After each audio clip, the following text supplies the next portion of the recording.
वो बंदा 88 ईयर्स का था और उसकी डिमांड ये थी कि मैं 25 साल की एक लड़की से तीसरी शादी करना चाहता हूँ। हमारे पास एक ऐसा केस आया जिसके अंदर जो मदर थी उन्होंने प्रोसीड किया, मैंने बेटे की प्रोफाइल दी है, मैं चाहती हूँ हमारा और कोई नहीं, हम 2 लोग हैं टोटल। मैं ऐसी फैमिली चाहती हूँ जिसमें पहले मेरा बेटा घर दामाद बन जाए, उसके बाद मैं भी उधर जाके शिफ्ट हो जाए। बेसिकली कॉल आई हमें, उनका ये कहना था कि लड़की चाहे 40 साल की हो, 42 साल की हो, चाहे व्हील चेयर के ऊपर हो, लेकिन खूबसूरत हो, मैं शादी कर लूँ। 100 मर्दों की प्रोफाइल में उन्होंने जो औरतों से फाइनेंस की डिमांड की हुई थी वो उनकी अपनी सैलरी से कम थी, और जो 100 लड़कियों की प्रोफाइल थी उन्होंने जो डिमांड की हुई थी वो उनकी सैलरी से ज़्यादा थी। कि औरत जब फिजिकल रिलेशनशिप बनाती है तो वो मर्द की तरह सिर्फ कैजुअल या शॉर्ट टर्म मीटिंग पे बिलीव नहीं करती। क्या यही मीनिंग होता है कि यार आपने सारा दिन नेल पॉलिश लगा के बेड के ऊपर बैठ के सारा दिन रील स्क्रॉल करनी है? 12 साल का बच्चा आपसे 15 प्रो मैक्स मांगता है, आप दे देते हो। आप अपनी तरफ से बच्चे की ख्वाहिश पूरी कर रहे हो। क्या किया आपने ज़िंदगी के अंदर जो आपको हम 15 प्रो मैक्स 12 साल की उम्र में ले दें? हमारी ज़िंदगी की ये अचीवमेंट नहीं है कि मैं इस बाप के घर में पैदा हो गया। आपने 49 to 50% वर्क फोर्स को डिसेबल कर दिया है, और किन कामों में आप उसको यूटिलाइज कर रहे हो? बर्तन धो दो, कपड़े इस्त्री कर दो। अब और आप उससे बड़ा एम्पावर्ड फील करें, मैं घर आता हूँ ना, मेरा घर बड़ा सेट फील करता है। एक क्लाइंट ने हमें हांगकांग से कॉल की, उन्होंने कहा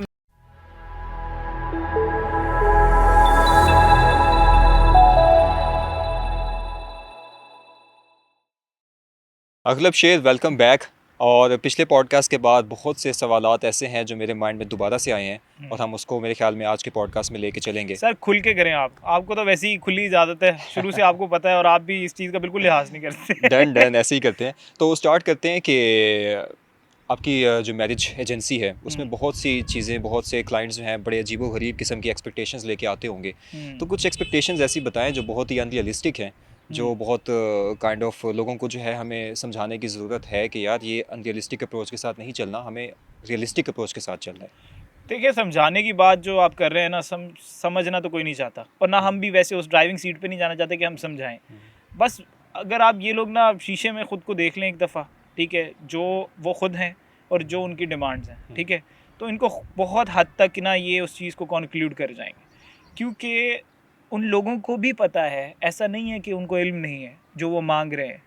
पर होता है ना, जैसे शादियों को लोग डील की तरह देखते हैं, वैसे ही उनको लगता है कि हमारा ना जैक लग जाएगा, एकदम से ना कुछ होगा, और ना हमारा ये जो चक्कर, जिस चक्कर में हम हैं ना, वो कहीं ना कहीं जैकपॉट लग जाएगा। इसमें कहीं ना कहीं तुम्हारे जो फॉर्म है ना उसकी भी इसमें प्रेजेंस बहुत ज़्यादा है, क्योंकि फॉर्म जब बंदा फिल कर रहा होता है तो उसके बाद ऐसे लगता है कि अभी टेबल पे जो है वो नमूदार बात हो तो ठीक जाएगी। है आपकी, पर जब आप ऑर्डर करते हैं रेस्टोरेंट में भी तो इट टेक्स टाइम। एकदम से खाना सामने डाउनलोड नहीं हो जाता या सामने नहीं आ जाता। हर बंदा ना हर जगह पे बड़ा रियलिस्टिक है, और डीप इनसाइड उसको भी पता है कि जब वो मैरिज पर्पस के लिए कि कितना ये नोबल और कितना रिस्पॉन्सिबल तरीके का एक इंस्टीट्यूशन है, ये कोई कैजुअल इंस्टीट्यूशन नहीं है, डेटिंग नहीं है, मैरिज का एक पूरा एक इदारा है। अगर उसको उस तरीके से नहीं समझ के उस चीज़ में एंटर होंगे तो फिर एंड पे वही है, डिज़ास्टर है। अगर आप इंडिविजुअल डिज़ास्टर पे रहेंगे तो इवेंचुअली आप सोसाइटी में भी वही कंट्रीब्यूशन करेंगे, कम्युनिटी भी वही तरीके से स्ट्रक्चर जो है वो अपनाएगी, जो कि हम लोग देखते भी हैं जो हालात हैं लोगों के। तो उसमें यही कि लोगों को बड़े अच्छे से पता है कि जिस तरह की उनकी रिक्वायरमेंट है। जैसे मैं आपको मिसाल के तौर पे आपको एक दो क्लाइंट्स की इन्फॉर्मेशन देता हूँ, और ये 100% रियल। इसमें ये नहीं है कि हमने कोई बनाई। हमारे पास अक्सर जब फॉर्म आते हैं तो हम लोग जब कॉल जाती है क्लाइंट को टीम की तरफ से, तो उसमें वो एक ना जनरल रिक्वायरमेंट हम भी चाहते हैं कि थोड़ी सी पूछ लें पहले, ताकि उनकी फॉल्स एक्सपेक्टेशन भी ना बिल्ड करें और हम उस चीज़ का पार्ट भी ना बने। अब एक सीरियस क्लाइंट थे, उनकी 88 ईयर्स उनकी एज थी, वो बाहर सेटल्ड थे पाकिस्तानी। लोग कहेंगे जी अपने क्लाइंट्स की ये प्राइवेसी जो है वो रिवील कर रहा है, ये हमारे क्लाइंट्स नहीं, रजिस्टर्ड क्लाइंट नहीं है। ऐसे हमारे रजिस्टर्ड क्लाइंट भी बहुत से हैं जो बहुत अनरीजनेबल रिक्वायरमेंट में रहते हैं, ठीक है, बट मैं उनको डिस्क्लोज इसलिए नहीं करना चाहूँगा, they all are very respected, but we are trying to kind of have a talk with them, और हम एक म्यूचुअल ग्राउंड पे आने की कोशिश करते हैं। लेकिन वो बंदा 88 ईयर्स का था और उसकी डिमांड ये थी कि मैं 25 साल की एक लड़की से तीसरी शादी करना चाहता हूँ, और वो financially he was very sorted. उसने कहा जो आप पैकेज प्लान्स वगैरह बता रहे हैं ना, ये आप मुझे बताएं, मैं आपको 3 टाइम्स ज़्यादा दूंगा, 4 टाइम्स ज़्यादा दूंगा, बस मेरी रिक्वायरमेंट आप लोग पूरी करें। पर इसमें ये फैक्टर भी तो है ना कि जो मर्द फाइनेंशियली बहुत स्टेबल होते हैं तो उनको लगता है कि वो किसी पे भी हाथ रखेंगे तो वो उनको मिल जाएगी। देखें, ये हो भी जाता है, मैं नहीं कह रहा कि वो पॉसिबिलिटी नहीं होगी, आपने बहुत से केसेस पहले भी देखे होंगे कि ऐसा हुआ है, ऐसी शादियां हुई हैं, बट आप करने को मतलब देखिए, करने को इवेंचुअली ज़रूरी नहीं है कि जो चीज़ आपके हाथ में हो आप उसको कर सकें तो आपको कर लेनी चाहिए। मेरा दिल कर रहा है कि मैं उठ के किसी के मुंह पे थप्पड़ मार दूं और मैं ये पावर रखता हूं तो मुझे मार देनी चाहिए। तो इसी तरह ये भी बिल्कुल सिमिलर केस है। अगर आपको कोई पूछने वाला नहीं है, आपका पर्सनल एक मैटर है और उसको आप डील कर रहे हैं, पहली बात ये कि इस चीज़ की रेगुलेशन में ये समझें कि आप हैं ही अनजस्टिस के ऊपर। आप इस इदारे को समझें, आप किस पर्सपेक्टिव से इस चीज़ को देखना चाह रहे हैं, शादी का मकसद क्या है। यार मोस्टली लोग तो इसमें सेक्सुअल इंटीमेसी की वजह से ही करते हैं, जहाँ तक पर्सपेक्टिव है लोगों का कि सेक्सुअल इंटीमेसी जो है वो लीगल हो जाएगी तो हम लोग इजीली जो है बस एक रिश्ते के तौर पे जो है ना हम इसको ले लेंगे।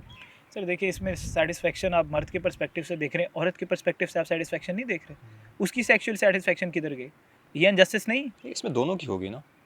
अच्छा, 25 ईयर्स की लेडी, ठीक है, आप उसको मेट करवा रहे हैं विद 88 ईयर्स ओल्ड मैन, ठीक है, आप उसके तो पहली बात ये है कि जो भी इंडिपेंडेंट खातून है या कोई भी बंदी थोड़ी बहुत रीजनेबल सेंस रखती हो और उस पर पेरेंट्स का फोर्स ना हो, ऐसा केस नहीं हो सकता। अगर कभी भी चूज नहीं करेगी। फॉर एग्जांपल के इंडिपेंडेंट नहीं है, जो कि हमारे कल्चर में बहुत सी औरतें जो है वो इंडिपेंडेंट नहीं होती, तो वो जो है डिपेंडेंट पार्टनर फाइनेंशियली जो है वो एक्सपेक्ट कर रही होती है और इवन के मेंटली भी एक्सपेक्ट कर रही होती है, तो उस लिहाज से तो ये एक तरह से जस्टिफाई किया जा सकता है।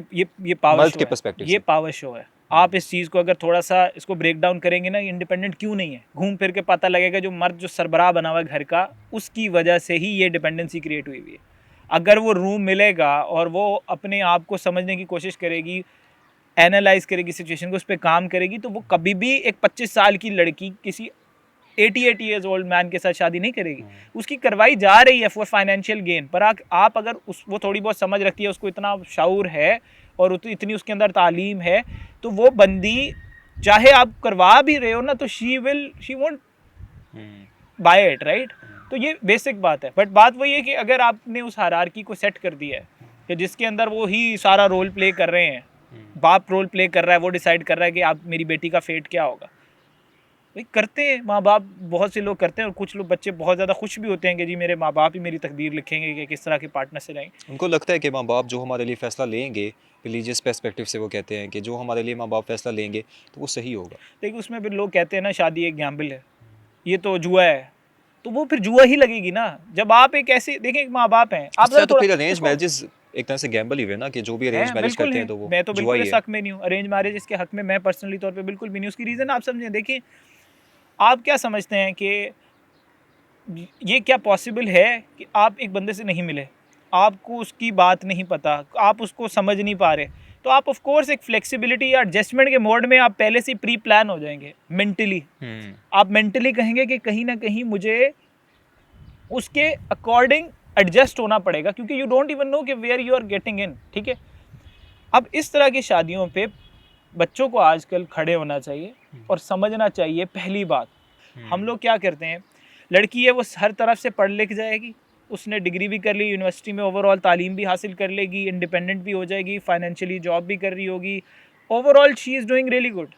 सब कुछ करने के बाद आके अम्मा अब्बा को कहेगी, अपने वो जो किसी गाँव में रहते होंगे उनको आके कहेगी, हाँ जी मुझे शादी करनी है, मेरे लिए लाइफ पार्टनर ढूंढ दो। ऐसा होता है। और फिर उसके बाद कहेंगे आप तो मुझे कंपैटिबल मैच ही नहीं दिखा पा रहे। लोगों के अब्बू तो बहुत ज़्यादा फिक्रमंद होते हैं, बच्चों की शादियाँ कराते हैं, आपको तो है ही नहीं मेरा कंसर्न।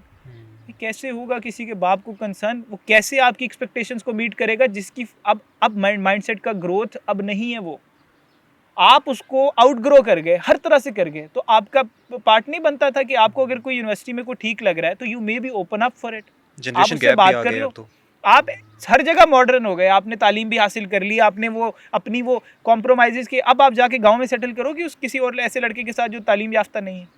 कुछ लोगों की ख्वाहिशात बड़ी मिनिमम होती है ना, वो कहते हैं कि ठीक है हम यहाँ तालीम लेने आए थे बड़े शहर में, उसके बाद अपने शहर में जाके एक सादा ज़िंदगी गुजारेंगे, सुबह जागेंगे, नौकरी करेंगे या अपने घर का जो भी कारोबार है वो करेंगे, और उसके बाद रात को शादी होगी तो बस बीवी बच्चों के साथ सो जाएंगे। ऐसे लोग वो होते हैं, इससे बेहतर है आप अनएजुकेटेड रहो। उसकी रीज़न ये है कि कहते हैं कि जिस बंदे को नॉलेज आ गया है ना, उसके बाद वो सफ़र ज़्यादा करता है। इग्नोरेंस इज़ ब्लेसिंग कहते हैं ना, अब एक बंदे को पता लग गया कि यार दुनिया यहाँ पे पहुँच गई, मेरे ये राइट्स हैं, वुमेन के ये राइट हैं, मैं मर्द इस तरीके से काम करना पड़ता है, आजकल की जनरेशन इस तरह नहीं है, और उसके बाद ऑल ऑफ अ सडन आप टिपिकल होके गांव में बैठ जाओगे, आपको ज़्यादा फील होगा। वो औरतें बहुत बेहतर रह गई हैं आजकल की इन औरतों से जिनको राइट्स पता लग गए हैं और उसके बाद वो कुछ नहीं कर पा रही। वो औरतें बेहतर है जिनको पता ही नहीं है कि भाई मुझे पूरे टब्बर की 30 बंदों की रोटियां बनाना मेरी एक्चुअल में सिर्फ जिम्मेदारी नहीं है। माँ बाप की खिदमत करना मेरी माँ जिम्मेदारी बाप नहीं की है। मेरे हस्बैंड के माँ बाप की दिन रात Yes, खिदमत husband। करना मेरी जिम्मेदारी नहीं है। उसको नहीं पता। उसको जाके जब कोई उसका शौहर उसके लिए कोई मीठी चीज़ ले आएगा ना कहीं बाहर से, वो उतने में ही फ्लैट हो जाएगी। वो सर इतनी बेयर मिनिमम के लिए एडजस्ट करने के लिए तैयार है। क्यों? क्योंकि एक्सपेक्टेशंस जो हैं वो उधर लोगों को अवेयरनेस नहीं है कि आपके राइट्स क्या हैं। उधर थोड़ा भी मिलेगा तो वो एक्सेप्ट करेंगे। आज का दौर अब इस जनरेशन के लिए ये वो नहीं है। अब लोग समझने के बाद अगर जाके सेटल कर रहे हैं अपने उस पार्ट पे, आप ग्रो आगे की तरफ करते हो या पीछे का गेयर लगाते हो? हमारे यहाँ पीछे का गेयर ही लगता है। हमारे यहाँ तो सर ये होता है कि शादी होने के बाद देवर के कपड़े भी जो है वो प्रेस भी वही करी पूरे है, भाभी खानदान के करी कपड़े है प्रेस हो गए। और धो भी वही रही है। बिल्कुल ऐसे ही है। और ये देखें, हाउस हेल्प के तौर पे पढ़े लिखे आप हो गए हैं, आपने तालीम हासिल कर ली है, अब मर्द हजरात क्या करेंगे? एक ऐसी एम्पावर्ड खातून जो उसको उठा के वो कराएंगे डेलीगेशन, और उसकी जो वर्थ डिसाइड होगी वो गोल रोटी बनाने से होगी। आपने गोल रोटी बना के बेसिकली नुकसान किसका किया? खुद का। कैसे किया? आपने उसकी तालीम को डिवाइड नहीं किया, अपने एफर्ट्स को डेलीगेट नहीं किया, अपने फाइनेंसेस को डेलीगेट नहीं किया कि जो स्ट्रेस आप अकेले लेते जा रहे हैं आप उसको थोड़ा सा डिवाइड करके वो पार्ट जो आपका जो ज़रा रिलीव्ड है, ज़रा कंफर्ट में है, उसको आप अपने रिलेशनशिप में डालें। उसको आपकी अपनी मेंटल हेल्थ पे असर बेहतर पड़ेगा। आप उसकी सारी एफर्ट किस काम में करवा रहे हैं जो शायद कोई 5,000 की तनख्वाह पे पूरा महीना कर लेगी और किसी को रोज़गार भी मुयस्सर हो जाएगा। ऐसे लोग जो नहीं तालीम हासिल कर पाए, आप एक तालीम याफ्ता बंदे से ऐसे काम करवा रहे हैं जो कि कोई भी कर सकता है। इसे कहते हैं पाकिस्तान। ये सिर्फ इधर ही होता है। बाहर हर जगह, ऑलमोस्ट हर कंट्री में इस वर्क फोर्स को जो 50% है, 51-49% की रेशियो है gender all across the globe, हर जगह सेम है।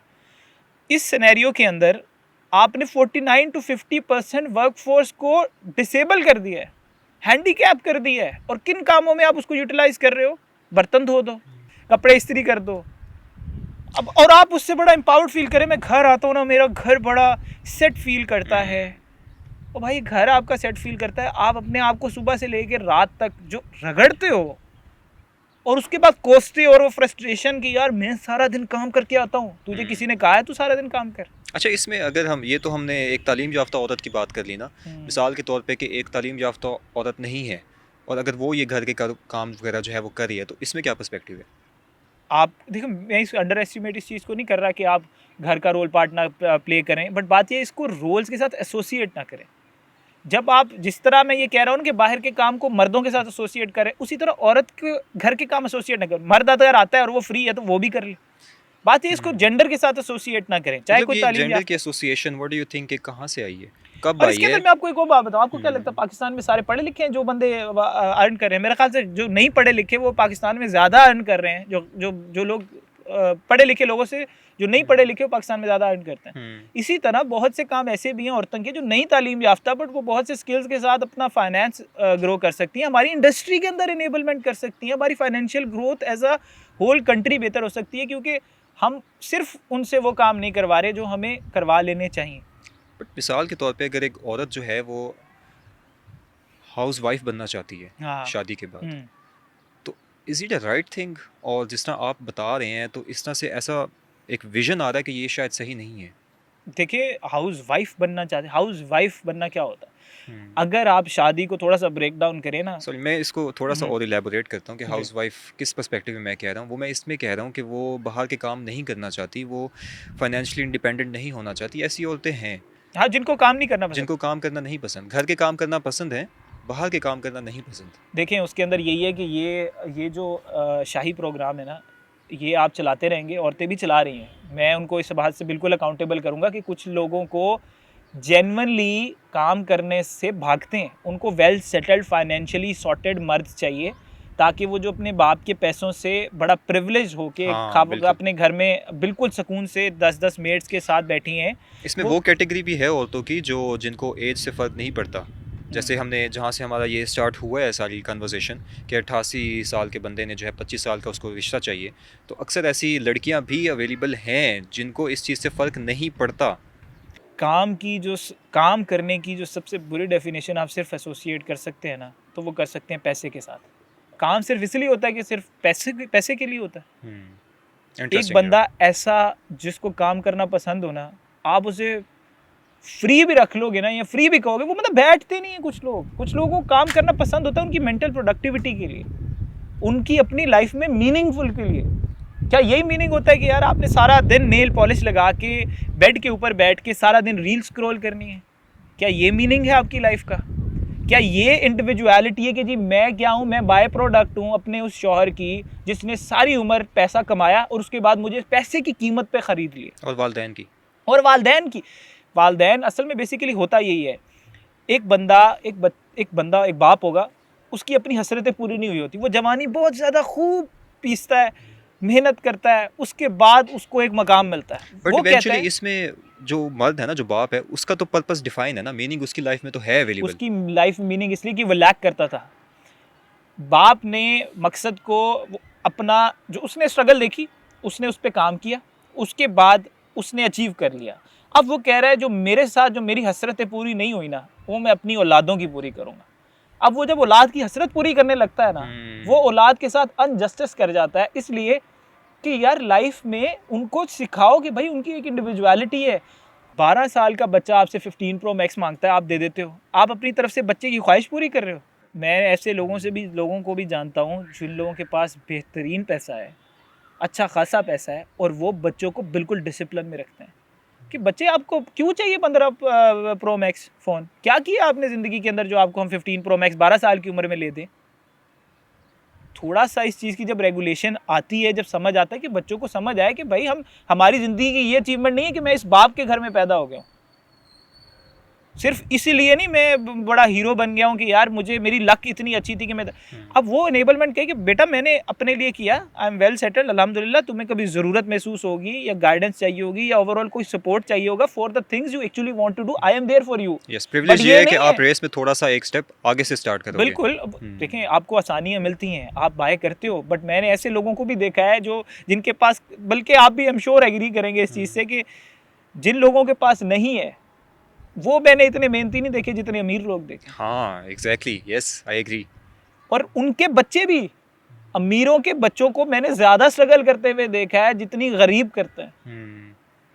वो उस चीज़ को फॉर ग्रांटेड, हाँ, एज लॉन्ग एज कि उन्होंने उनको अपने बच्चों के अंदर वो वैल्यूज इंस्टिल की हो। ये नहीं कि अच्छा बेटा अब आप तुम्हारा बाप अमीर है, सारी उम्र के लिए मुझसे तनख्वाह लेते रहना, शादी हो जाएगी जब बीवी को भी मेरे पैसों से देना, मैं ऐसा बाप हूँ कि तुम्हारी बीवी को भी खिलाएगा, तुम्हारी बीवी के बच्चों को भी खिलाएगा। ये इसी से ना एक बड़ा इंटरेस्टिंग मेरे माइंड में सवाल आया, वो ये है कि क्या लगता है कि जो वालिदैन कहते हैं कि यार तुम शादी करो, डजेंट मैटर, तुम शादी करो, तुम अभी इंडिपेंडेंट नहीं हो फाइनेंशियली, लेकिन हम तुम्हें जैसे सपोर्ट करें तो हम तुम्हारी वाइफ को भी सपोर्ट कर लेंगे। देखेंगे ज़्यादातर तो मतलब इन इलाकों में होता है, जो जाहिर है कि बड़ी सिटीज़ ना हो, मेजर सिटीज़ में नहीं होता ये। हमारे इलाकों में ख़ास तौर पे जिस एरिया से हम बिलोंग करते हैं, वहाँ पे भी बहुत सी ऐसी सिचुएशन हैं कि, और कुछ ग्रुप्स भी हैं, मैं नाम नहीं लेना चाहता, लोग ऑफेंड हो जाते हैं। वहाँ पे भी कल्चर है कि क्योंकि बच्चों की 16-17 साल 18 साल में शादी करा दी जाती है, और साथ साथ वो बाप के साथ दुकान में होते हैं या बाप का कारोबार संभाल लेते हैं, किराना होता है, इम्पोर्ट एक्सपोर्ट का होता है, तो वो उनका फाइनेंस जो है ना वो म्यूचुअल होता है। बट उसके अंदर आप ये भी देखेंगे कि उस बच्चे की शादी हुई हुई है और वो लुक फॉरवर्ड कर रहे हैं, हाँ जी अब्बा, हाँ मैं क्या करूँ, बीवी मेरी कहाँ जाएगी, बीवी मेरी क्या खाएगी, बीवी मेरी क्या पहनेगी, ईद पे मैं उसको दूं कि ना दूं, डिपेंडेंट है। बच्चा हो जाएगा तो उसके कपड़े के पैसे दें। हाँ, बच्चा कब करूं, वो फिर बाप बताता है। दरवाजे की कुंडी लगेगी कि नहीं लगेगी कमरे की, वो भी बाप बताएगा। देखिए, हर चीज़ की एक कॉस्ट है, और आप जब इनेबल करते हैं किसी को फाइनेंशियल रोल की और अदर रिस्पॉन्सिबिलिटीज़ के लिए, जिसके लिए आप पर्सनली तौर पर तैयार नहीं है, तो आप जब उसको बाय करेंगे तो उसके साथ एक बाय प्रोडक्ट के तौर पे बहुत सी चीज़ें भी आएंगी। ऐसा नहीं हो सकता पॉजिटिव ऑल कौन होंगे, मैं नहीं कह रहा कि ऐसे माँ बाप नहीं करते होंगे, बट मैंने ज़्यादातर ऐसे लोगों को देखा है जिसके अंदर घर के अंदर अगर एक सरबराह है ना, तो ज़िंदगी बड़ी मुश्किल है। क्योंकि बाकी सारे अगर एक सरबराह है तो बाकी सारों को तो वो गुलाम ट्रीटमेंट ही मिलेगा। मतलब यही होगा कि जी हाँ जी अब्बू से पूछा है आपने, अब्बू से, मतलब सांस लेने के लिए भी मैं अब्बू से ही पूछूंगा, सांस लेने के लिए मैं अपने दादा से पूछूंगा या दादी से पूछूंगा। देखिए रिस्पेक्ट है उनकी, हम उनके पास गाइडेंस के लिए जाते हैं। बुजुर्ग किस लिए होते हैं? बुजुर्गों की उम्र जब 50 साल से ऊपर चली जाती, 40 साल से ऊपर, वो 40 साल का एक्सपीरियंस कैरी करके बैठे हैं, वो 70 साल का एक्सपीरियंस कैरी करके बैठे हैं। आपको वो 2 लफ्ज़ों में आपको इतना ट्रेन कर देंगे कि आप कहाँ से कहाँ निकल जाओगे। वो आप एक्सपीरियंस लो उनसे, आप उनकी परछाई ना बन जाओ कि जी अच्छा वो अब यूं हाथ हिलाएंगे तो मेरा हाथ भी खुद से उठ जाएगा।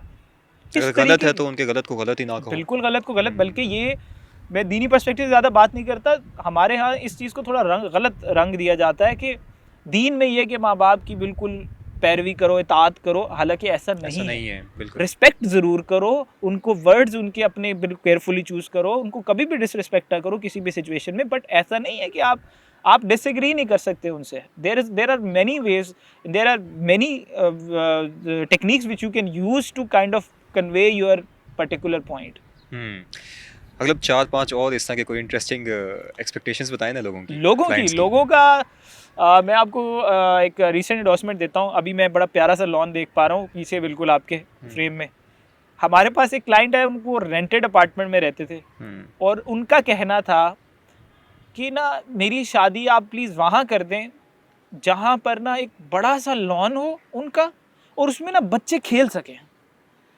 हमें ना समझ नहीं आया, उनके एग्जैक्ट वर्ड से टीम नोट डाउन कर लेती है, ऐसी यूनिक रिक्वायरमेंट आती है ना तो टीम नोट डाउन कर लेती है ताकि हम उसको अपने पोर्टल में रखें कि लोगों का, क्योंकि हमारा ना एक साइकोलॉजिस्ट का भी एक एंगल है, उसके अंदर हम ना लोगों के डिफरेंट माइंडसेट्स को अंडरस्टैंड करके चीज़ों को थोड़ा और बेहतर करने की कोशिश करते हैं। अब आप अंदाज़ा लगाएं, उसको लॉन चाहिए जिसका अपना रेंटेड अपार्टमेंट है और उसकी बीवी का घर हो ऐसा जहाँ पे बच्चे खेल सकें। क्या तुमने वहाँ शिफ्ट होना है? मैं आपको शिफ्ट होने से एक मज़े की बात बताता हूँ। हमारे पास एक ऐसा केस आया जिसके अंदर जो मदर थी उन्होंने प्रोसीड किया, मैंने बेटे की प्रोफाइल दी है, मैं चाहती हूँ हमारा और कोई नहीं, हम 2 लोग हैं टोटल, मैं ऐसी फैमिली चाहती हूँ जिसमें पहले मेरा बेटा घर दमाद बन जाए, उसके बाद मैं भी उधर जाके शिफ्ट हो जाए। और ये मैं 100% ऑथेंटिक बता रहा हूँ। राइट। अच्छा, ये सब अनरजिस्टर्ड केसेस हैं, राइट? ये अनरजिस्टर्ड। देखिए जब ऐसा केस आएगा, देखिए हम उनको पोर्टल में लेके नोट डाउन कर लिया, अगर हमारे पास भी बिल्कुल इसी तरह की कोई रिक्वायरमेंट आई ना किसी की, हम जरूर अलाइन करा देंगे। पर हम किसी ऐसे बंदे को अलाइन नहीं करा सकते। जाहिर है कि जो मतलब आप इदारे को कैसे देख रहे हैं? आप शादी क्या खुद की करवाने आई हैं अपने बेटे के साथ? उनको एक पार्टनर, उसको लड़की को लड़का चाहिए, लड़की को लड़के की माँ भी नहीं साथ चाहिए। एक बेसिकली कॉल आई हमें, उनका ये कहना था कि लड़की चाहे 40 साल की हो, 42 साल की हो, चाहे व्हील चेयर के ऊपर हो, लेकिन खूबसूरत हो, मैं शादी कर लूँ। सर इस तरह के भी केसेस आते हैं और वो बहुत ऑब्वियस रिक्वायरमेंट है कि उसको क्यों शादी करनी है। फिर मैं आपको एक और पर्सपेक्टिव से बताता हूँ। लोग जिनके अंदर थोड़ा सा ना वो आपको रिलीजियस एंगल जो है ना वो बड़ा अपनी चीज़ के को परसू करने के लिए वो रिलीजन का जब सहारा लेते हैं। एक क्लाइंट ने हमें हांगकांग से कॉल की, उन्होंने कहा मैं यहाँ पे बड़ा हैप्पी हूँ, सेटल्ड हूँ, मेरी वाइफ है, मेरी 2 बेटियाँ हैं और मुझे एक खातून चाहिए शादी के लिए जो सिर्फ पाकिस्तान में रहे, मैं सिर्फ टूर पे आया करूँ। और ये मैं इंस्पायर्ड किससे हुआ हूँ? मैं मुफ्ती तारिक मसूद साहब से इंस्पायर्ड हुआ और उनकी इंस्पिरेशन की वजह से मैं दूसरी शादी करना चाहता हूँ। पर मैं उनको हांगकांग नहीं लेके आ सकता। मैं जब पाकिस्तान आया करूँगा ना तो तब मैं उनसे मिला करूँगा। तारिक मसूद साहब तक ये बात पहुँचनी चाहिए। तारिक मसूद साहब ज़ाहिर है इन्फ्लुएंस ही माशाल्लाह ऐसा करते हैं तो वो फिर रिस्पेक्टेड है हमारे लिए बहुत। जी। अच्छा, हमें यार मतलब ये बताएं कि अब जो रजिस्टर्ड आपके पास क्लाइंट्स आते हैं, जो केसेस आते हैं, उसमें सबसे ज़्यादा एक्सपेक्टेशंस मर्दों की और औरतों की क्या होती है अपने पार्टनर्स के हवाले से? हमने इंटरेस्टिंगली अभी हफ्ता पहले ही एक बेसिकली पूरा डेटा कंपाइल किया है।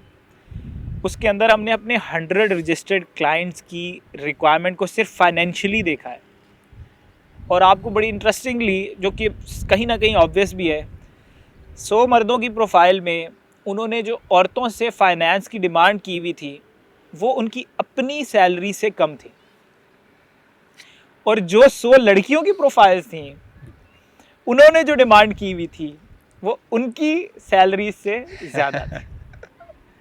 और ये अच्छा। 97% ऑलमोस्ट सेम था। 3% का दायरा वो जो होते हैं ना, कहते हैं हमने सेटल होना है, हमें कोई घर दामाद बनना है, हमें कहीं और जाके कोई लड़की सपोर्ट करे, फ़ौरन ले जाए, इस तरह के लोग हैं, बट मेजोरिटी की बात करते हैं। तो बड़ा एविडेंट डेटा है, फाइनेंशियली तो औरतें ज़्यादा डिमांड करती हैं। और ये लोगों के लिए कोई शॉकिंग रेवलेशन नहीं है, क्योंकि उसकी रीज़न यही है कि लोगों को पता है। बट अब ये प्रूवन है। अब ये प्रूवन है, हम अपने डेटा से बात बता रहे हैं। ये हो सकता है किसी और कंट्री के, किसी और मुल्क में कोई और डेटा हो, प्रोबेबिलिटी है कि ऐसा होगा कि डिफरेंट डेटा हो, बट पाकिस्तान में ऐसे ही है। एक तो रिलीजियस एंगल से भी वो, क्योंकि मर्द को प्रोवाइडर का एक मतलब स्पेसिफिक रोल में देखा जाता है, एंड फिर सेकेंडली आपको कल्चरली भी जो मर्जी अर्न कर रहे हो, मतलब ऐसे भी मैंने एक बेसिकली जब डेटा की रिपोर्ट पढ़ रहे थे, एक खातून की 8 लाख रुपया मंथली सैलरी है। उन्होंने कहा था एटलीस्ट इससे तो ज़्यादा कमाता हो, अभी भी उनको ज़्यादा दरकार है, विच इज़ फाइन अगर आप विमेन परस्पेक्टिव से देखो। बट जब मर्द अगर ऐसी रिक्वायरमेंट करता है तो फिर वो फ़ौरन ही उसको एक टैग लगता है which is greediness, which is कि ये मेरे पैसों के पीछे है। जब आप रोल्स पे आ रहे हैं ना, तो थोड़ा सा इस सिनेरियो को भी रखें कि जब आप लीडिंग रोल में अगर जस्टिफाई कर दिया आपने कि जी प्रोवाइडर मर्द ही है, और आप उसको लीडिंग रोल में लेके आ रहे हो, तो वो फिर मर्द के एंगल से भी फिर वो लीडिंग रोल में कहीं और औरत को खड़ा कर रहा होगा। ये जो डेलीगेशन होती है ना, ये थोड़ा सा ना यहाँ पे वो बिजनेस डील लगने लगती है। लगता है कि जी चीज़ें जो है ना वो बहुत क्लियरली अपनी निगोशिएशन हो रही है, और आप कर लें, कोई प्रॉब्लम नहीं है। बट फिर दूसरे की साइड से जब निगोशिएशन होती है, उसको भी आप ओपन अप रखें, बर्दाश्त करें ना, उसको भी देखें, उस एंगल को भी रखें सामने, क्योंकि हर चीज़ ऑब्वियस नहीं होती। आप जब एक चीज़ बाय करते हैं तो उसके साथ बहुत सी चीज़ें बाय होती हैं। ऐसा नहीं होगा कि जी अच्छा क्योंकि जस्ट बिकॉज ये चीज़ें सेटल्ड हैं, सॉर्टेड हैं, और अब हम 21वीं सेंचुरी है कि 22वीं सेंचुरी क्या है, 21वीं है, 21वीं सेंचुरी है सॉरी 21वीं सेंचुरी में हम आ जाएंगे, और उसके बावजूद भी हम वही ट्रेडिशनली ओल्ड बातें करेंगे, और उसके बीच में जैसे ही हम लोगों पे अपने पे आने लगेगी तो हम फ़ौरन से कहेंगे नहीं नहीं नहीं नहीं इस एरिया में ना जाएं, ये तो डन है, ये तो मतलब मर्द ही करता है, ये तो ऐसे तो नहीं होता, इसमें तो ना करें। फिर मर्द जो करता है वो साथ साथ वो भी करता है। वेरी अनफॉर्चुनेट, क्योंकि आप उसको पावर और उसको हायरार्की के उस पॉइंट ऑफ पेडेस्टल पे ना रखें।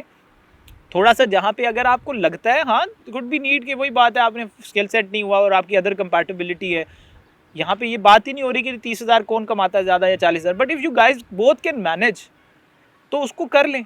जैसे ये कि प्रेगनेंसी का टाइम है औरत का, और प्रेगनेंसी के टाइम के ऊपर मर्द को इवेंचुअली उसी को अर्न करना चाहिए, बिकॉज औरत के लिए बहुत मुश्किल है कि वो दोनों चीज़ें कैरी करें। तो आप कुछ टाइम के लिए ब्रेक ले लें और मर्द को उस पर रख दें रोल पे, ठीक है। और उसके बाद जब आपको लगे कि बच्चे की नर्चरिंग हो गई है और बेहतर है, अब इतना हैंडल किया जा सकता है, तो दोबारा ज्वाइन कर लें। बट इसको एसोसिएट विद द जेंडर ना करें कि जी सिर्फ मर्द ही कमाता है, सिर्फ औरत ही कमाती है। आप इसको थोड़ा फ्लेक्सिबल रखें, और बहुत से लोग हैं जिन्होंने इसको गलत प्रूव किया है, दे आर माशाल्लाह doing very happy and they get much time कि सिर्फ एक ही को धक्का लगा के आगे लगा के उस चीज़ के ऊपर वो अपने आप को ट्रेन नहीं करते। और यह मर्द हज़रात को समझना चाहिए कि थोड़ा अपने लिए ज़रा चीज़ें थोड़ी सी कंपैरेटिवली ईजी करने की कोशिश करें, जो कि नहीं करते। राइट। आपके पास अब जो क्लाइंट्स आते होंगे, हाँ, क्या उनकी जो है वो एक्सपेक्टेशंस में बॉडी काउंट का भी फैक्टर होता है या नहीं होता? पहले हम थोड़ा सा इसको एक्सप्लेन कर देते हैं कि बॉडी काउंट बेसिकली ये होता है कि आपके कितने सेक्सुअल पार्टनर्स रहे हैं, औरत के भी और मर्द के भी इंडिविजुअली कितने आपके सेक्सुअल पार्टनर्स रहे हैं। अब अगर हम देखें कि मर्द की एक्सपेक्टेशन ये होती है कि वो ज़्यादा फिजिकली कनेक्ट करता है औरत के साथ, इस पे हम पिछले दिनों डिस्कस भी कर रहे थे और ये तुमने ही मुझे कॉन्सेप्ट बताया था। तो फिज़िकली वो बर्दाश्त नहीं करता इन चीज़ों को औरत के अपने पार्टनर के हवाले से, तो उसके लिए ये बॉडी काउंट का फैक्टर कैसे हो सकता है? और फॉर एग्जांपल औरत जो है वो इमोशनली कनेक्ट करती है, तो उसके लिए ये बॉडी काउंट का फैक्टर कैसे जो है टैकल हो सकता है?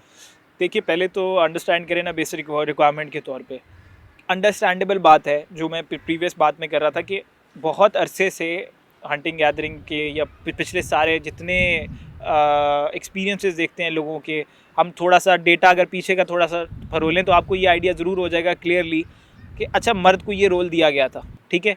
और उसमें मर्दों ने ये किया भी कि जी जाते थे, हंटिंग करते थे और नर्चरिंग करते थे, और औरत के अंदर वो जबलत समहाउ इतनी हिस्टोरिकली चलती चली आ रही है कि वो नर्चरिंग की उसके अंदर कैपेसिटी भी ज़्यादा है, और वो मेंटली भी इस चीज़ को क्योंकि लुक फॉरवर्ड करती रही अपनी मदर से, उसके बाद अपनी ग्रैंड मदर से, तो वो रोल्स डिफाइन हो चुके हैं एंसेस्टर्स के थ्रू। और ये बात तो डेफिनेटली ट्रू है कि बायोलॉजिकली मदर ने ही बेबी को कैरी करना है, तो वो मेंटल स्टेट भी उसके लिए प्रिपरेशन हो रही होती है। आप ऑल द टाइम अपने साथ एक पत्थर बांधें 4 किलो का, और आपको पता है आपने 9 महीने उस पत्थर को बांध कर चलना है, अजद आप तंग हो जाएंगे। पर अगर आप once you are of course आप करते चले जाएंगे तो आप कहीं ना कहीं कंडीशनिंग हो जाएगी कि अच्छा यार इस पत्थर के साथ मुझे जीना है, because you have been doing it for quite a long time. हमारा माइंड और ब्रेन बड़े तरीके से कंडीशनल हो सकता है, बॉडी भी, और इसी तरीके से हमारी बॉडी भी डिज़ाइन हो जाती है। तो जब औरतें इस पर्सपेक्टिव से देखती हैं तो मर्दों को उस एरिया पे ज़रा सामने रखती हैं। एक मैं आपको बड़ी इंटरेस्टिंग अब इससे लिंक्ड स्टडी बताता हूँ। जो रिसर्च ये है कि जब एक मर्द चीट करता है सिर्फ फिजिकल बेसिस के ऊपर, जिसका इमोशनल कोई ताल्लुक नहीं है दूसरी औरत से, और वो फिजिकली चीट कर रहा है, ऐसा रिलेशनशिप औरत जो उसके करंट रिलेशनशिप में है, जो उसकी स्पाउस है या मे बी कमिटेड रिलेशनशिप में, वो माफ़ कर सकती है, पर ऐसा रिलेशन नहीं माफ़ कर सकती जिसमें मर्द जो है वो इमोशनली इन्वॉल्व। और उसकी इंटरेस्टिंग रिसर्च में आपको ये थोड़ा सा डीप डाइव ये पता चलेगा कि रिसोर्सेज का ताल्लुक है।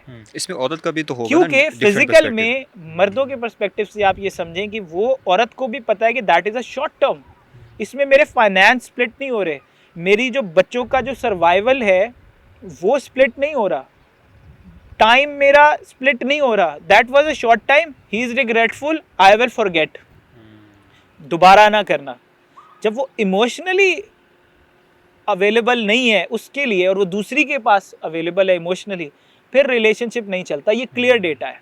अब मर्दों के पर्सपेक्टिव से सुने, मर्दों को फिजिकली ये एक्सेप्टेबल नहीं है कि औरत चीट करे, लेकिन इमोशनली अगर वो चीट कर रही है तो वो फिर भी कहीं ना कहीं भूल जाएगा। बड़ा डिफरेंट माइंडसेट है। पर आप मर्द के एंगल से समझें क्यों, क्योंकि उसने शादी की, रिप्रोडक्शन, ऑफस्प्रिंग्स, बच्चे, अब उसको वहां पे इनफिडेलिटी का एंगल आता है कि जी ये बच्चे मेरे हैं जिसके लिए मैंने सारा उम्र जो है मैंने उनको फाइनेंस करना है। वो उस दौर में तो मेडिकल टेस्ट नहीं थे ना, पता लग जाएगा XY XX जो भी होता है एक टेस्ट की जिससे पता लग जाता है जी अच्छा ये DNA इसके साथ मैच कर गया, ये इसका है बच्चा, ब्लड टेस्ट। पहले के दौर में ये सब नहीं था, तो वो फिजिकल एंगल पे उनके लिए दैट वाज इट। तो ये बड़ी रिसर्च क्लियर है, और आपको कहीं ना कहीं उसके आफ्टरमैथ शॉक्स अभी तक आपको देखने को मिलते हैं, क्योंकि हमारे लिए, पर ये रोज़ ऐसा नहीं है कि ये चेंज नहीं होती। साइकोलॉजी में भी चीज़ें बड़ी इंटरेस्टिंग है, जिस बेसिस के ऊपर रिसर्च होती है, तो ये बहुत ज़्यादा ज़रूरी नहीं है कि ये बिल्कुल क्लियरली है ऐसा ही होगा, हर बंदे के साथ ऐसा ही होता है। यूनिवर्सली चीज़ें चेंज भी होती हैं। देयर आर कम्युनिटीज़ जहाँ पे पॉलीगनी है, ठीक है, बहुत सी कम्युनिटीज़ ऐसी हैं इंटरेस्टिंगली जिसके अंदर आपको ये पता चलेगा कि एक औरत ने भी 8-8 लोगों से शादी की, 4-4 भाइयों से शादी की, और बहुत सी जगह पे आपको ये पता लगेगा कि बल्कि उनका कल्चर है कि 2 भाई एक औरत के साथ रह रहे हैं और उसके बाद जो उनके ऑफस्प्रिंग है उनको पता भी नहीं है किसके ऑफस्प्रिंग।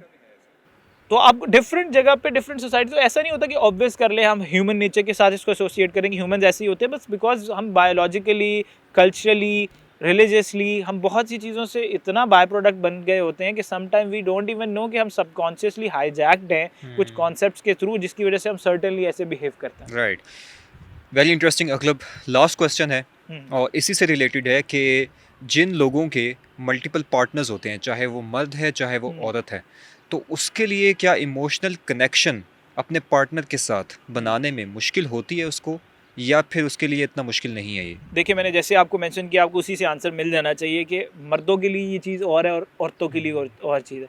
अगर मर्द शादी से पहले इमोशनली किसी और के साथ कनेक्टेड है, उसके लिए शादी के बाद बहुत ज़्यादा मुश्किल होगी अपनी शादी को कंटिन्यू रखना। अगर वो सिर्फ फिजिकल रिलेशनशिप्स में इन्वॉल्व था तो उसके लिए कहीं ना कहीं ही विल गेट अवे, वो कहीं ना कहीं मैनेज कर लेगा। ये कंट्रोवर्शियल बात है बट ऐसा है, रिसर्च की बेसिस पे बता रहा हूँ। औरत के पर्सपेक्टिव से बताऊँ, औरत अगर इन्वॉल्व रही है, सेम अगेन वही बात है कि उसके लिए भी, वो भी अगर इमोशनली इन्वॉल्व रही है तो उसके लिए भी मुश्किल रहेगी उस चीज़ को लेके। जो फिज़िकल एंगल है ना, सिर्फ और सिर्फ फिज़िकल, और जो कैजुअल डेटिंग है उसके अंदर आपकी सेक्सुअल लाइफ तो बड़ी क्लियरली है कि जी the more sexual partners you have the less sexual satisfaction you have. तो ऑफ कोर्स दोनों एंगल से अगर वो शॉर्ट टर्म बिहेवियर में है, फिजिकली इन्वॉल्व रहे हैं, बहुत ज़्यादा बॉडी काउंट रहा है और उनकी इमोशनल बहुत ज़्यादा इन्वेस्टमेंट नहीं रही, औरत के पर्सपेक्टिव से भी मर्दों के पर्सपेक्टिव से भी, तो चीज़ें अगर वो माइंडफुली उस चीज़ के ऊपर कंट्रोल करें और इमोशनली अपने पार्टनर के साथ एक बॉन्ड डेवलप करें और उसके बाद वो सेक्सुअल इंटीमेसी में इन्वॉल्व हों, तो उनकी शादी पे ज़्यादा इफेक्ट नहीं पड़ेगा। हाँ, अगर वो इमोशनली वहीं पे ही हैं और उनसे वो नहीं हो पा रहा, वो कम्युनिकेशन नहीं हो पा रही, तो फिर मुश्किल है। और औरतों के लिए कंपैरेटिवली ये समहाउ इसलिए मुश्किल होता है कि औरत जब फिजिकल रिलेशनशिप बनाती है तो वो मर्द की तरह सिर्फ कैजुअल या शॉर्ट टर्म मेटिंग पे बिलीव नहीं करती। उसको क्योंकि नर्चरिंग और पूरी ऑफस्प्रिंग और उसके अंदर एक पूरी एक मतलब जबिल्लत कुछ ऐसी सी है जिसके अंदर वो चाहती है कि उस चीज़ को मैं पूरा एक स्ट्रक्चर दूँ, और वो इमोशनली इन्वेस्ट होती है और उसके बाद वो इनेबल करती है अपनी फिजिकल एनर्जी को, ठीक है। लेकिन मर्दों के पर्सपेक्टिव से ये चीज़ें और हैं, they are like I am like not generalizing again, but Right. ऐसा है रिसर्चेस की Brother, बेसिस के ऊपर। दोबारा बहुत से सवाल रह गए हैं लेकिन अब अंधेरा हो रहा है, तो पार्ट 3 आएगा, तैयारी करो, definitely I am part looking 3 forward, आएगा। Definitely. Thank you brother, thank thank you, you, thank thank you you. So much.